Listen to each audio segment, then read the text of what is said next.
बक बक बक बक, क्या बक बक चलती रहती है।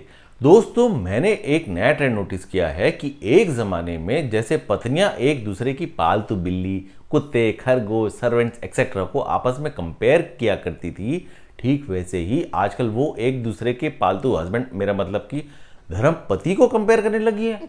इसलिए आज हम बकेंगे कि नौकरों और जानवरों से ये कंपैरिजन आखिर कैसे और किस हद तक जाने लगा है। दोस्तों, मेरा पिछले महीने में बाय चांस एक ही हफ्ते में 2-3 पार्टीज में जाना हुआ और उन सभी पार्टीज में कोइंसिडेंटली हम मेल कम और फीमेल्स ज्यादा।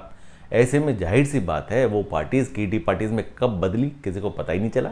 उन लेडीज ने पहले अपने अपने सर्वेंट्स को कंपेयर करना शुरू किया, फिर सर्वेंट से हस्बैंड पे आके लंबा कंपैरिजन चला।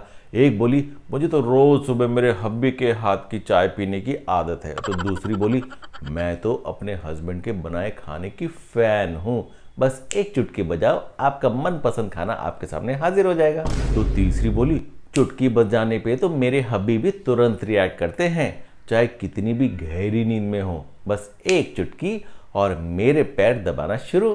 मैं इस अजीब से पति बखान मुशायरे को सुन सुन के कंफ्यूज हो जा रहा था कि मैं इन सब बातों पे हंसूं, परेशान हूं, दया दिखाऊं कि कोई चुटकी बजने का इंतजार करूं। ऐसी ही दूसरी पार्टी में भी डिस्कशन का टॉपिक जानवरों से पतियों में बदल गया। एक बोली एक बार मैंने मेरी सैलून वाली को सिर्फ डबल चार्जेस देकर घर पे बुला लिया। ऐसे में मेरे पति मेरे आगे मिमियाने लगे कि क्यों ऊपर बुला लिया, जबकि वो सैलून बिल्डिंग के नीचे ही था।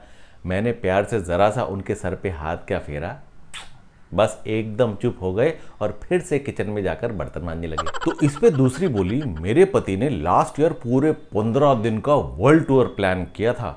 मैं और मेरे बच्चे तो चले गए पर मेरे पति को घर पे ही भूल गए, फिर हमें उन्हें उनके फ्रेंड के घर पे रखवाना पड़ा। तीसरी लेडी सबसे ऊपर अपना पति रखते हुए बोली मेरे पति तो गऊ हैं गऊ, जहां बिठा दिया बैठ गए, जो खाने को दे दिया खा लिया, जब मर्जी आई तब दूध मेरा मतलब क्रेडिट कार्ड और पैसे निकाल लिए उनके वॉलेट से, बस ऑफिस से आने के बाद जहां एक बार बैठ गए वहीं बैठे बैठे खा भी लेंगे।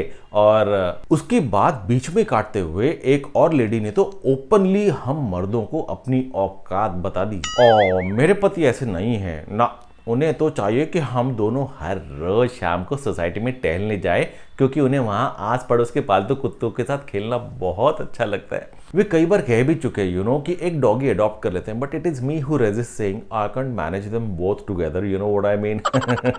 लेकिन आप किसी की चुटकी बजने का इंतजार या अपने सर पे हाथ फेरने का इंतजार मत कीजिएगा, बस तुरंत इस वीडियो को अपनी ही मर्जी से लाइक और शेयर कर देना, नहीं तो ये इंसान भौंकता हुआ दिखाई देगा।